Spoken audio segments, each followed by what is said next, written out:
دوستانو سلامونه او نیکی هیلې. زه جاوید صافی یو ځل بیا د نوې موضوع سره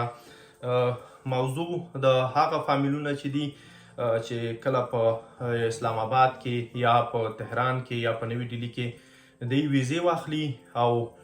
بیا دوی خپلو ماشومان دپاره ټیکټونه واخلي او هغه دلته راشي فامیل یې، نو دوی کولی شي 3 میاشتو کې دننه هغه وکړي، هغه خپل کم ټیکټونه چې دي هغه خپله کونډه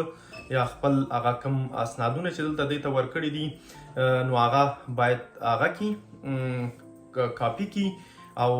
کاریتاس ته یې ویسي. نو دوی چې هر څو ایرو یې په ټیکټونو ورکړي هغه ټیکټونه د ځان سره واخلي، هغه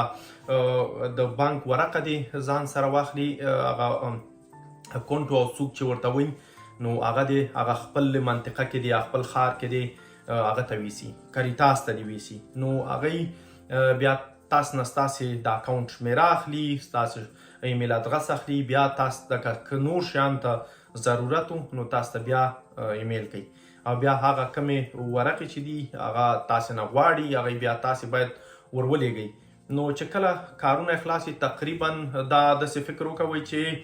یو 6 هفتې وخت اخلي، 6 هفتو ترمنځ یا 4 هفتې زرم کېږي، نو هغه د ستاسې د ښار پورې مربوط ده چې هلته څومره په هغې باندې بیروبار ده. نو هغې نه وروسته تاسو ته خبر درکوي، بیا تاسې هلته ورځئ. نو ځینې وخت کې هغه پیسې چې دي یا په اکاونټ کې تاسو ته اچوي او یا هغلته هغه د هغې 50% چې تاسو ټیکټونو ته 100 روپۍ ورکړي د هغې 50% تاسې ته بیرته درکوي. نو دغه لنډ معلومات و ما چې له تاسو سره شریک کړمه. نو هغه ملګري چې فامیلونه نوي راغلي او یا راځي نو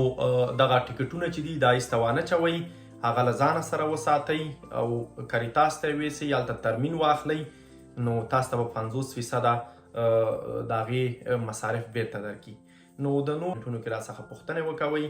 او تر بیا مو په لویه الله سپارم. الله مو مل